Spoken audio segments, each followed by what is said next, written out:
boys. So today I've built a low budget squad for you guys. It's actually under 50k. So this is a really cheap team. I think almost everybody is able to afford it.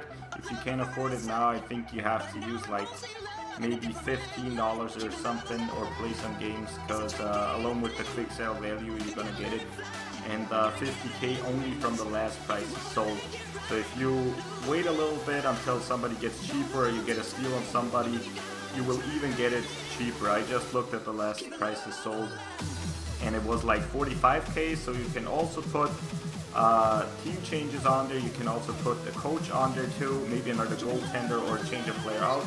And you can also, we have on the third line a left wing as a right winger. You can also put that to the right, so you will have over 90 chemistry. So this team actually is really, really good. Don't underestimate it. If you're gonna play it, everybody is gonna have a hard time, I guarantee it. We're mostly going for speed to pick up those players that already have expensively good teams, and you don't have a chance with slower teams, because those guys skating is already that good. You need a fast team.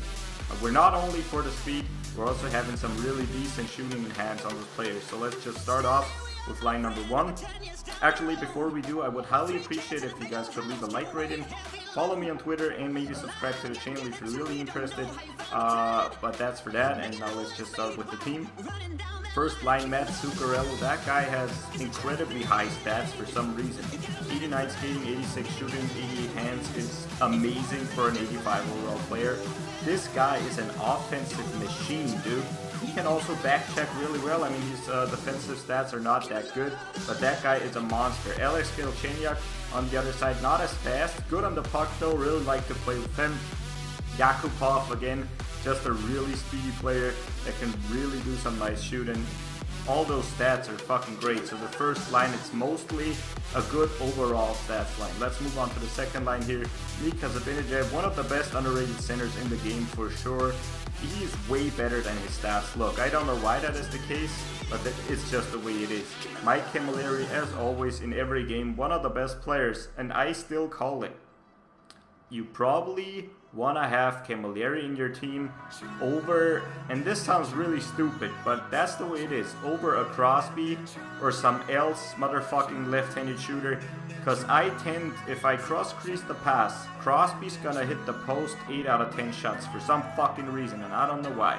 And Camilleri always nails it post in. When I do the same play as my opponent, it's fucking going in. I do it with Crosby all the years before, and it didn't go in. It was the post all the time. When I had those high budget teams that were worth 2 to 3 million, they fucking keep on hitting the post. I mean, what?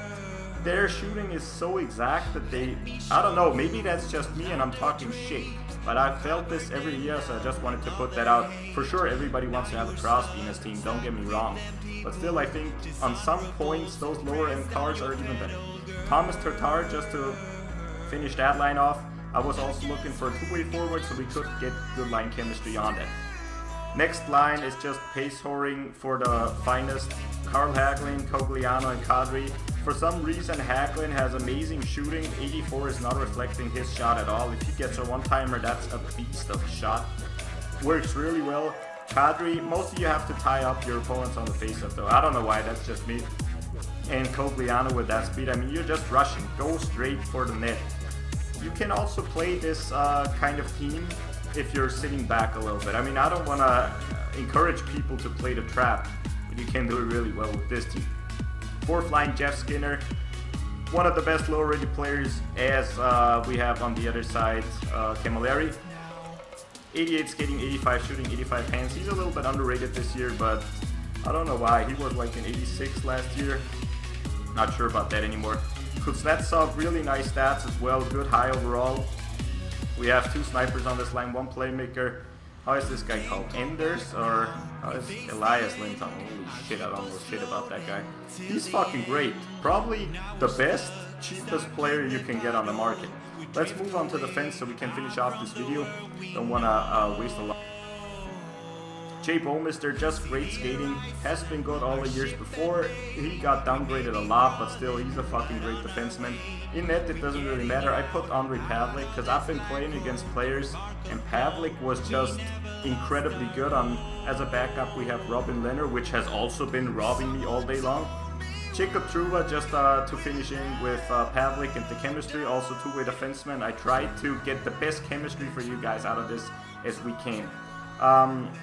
Lindholm and Vatanen, a crazy good line. Lindholm, you should have put defensive defenseman with Vatanen, but I didn't find anybody who has good chemistry with him.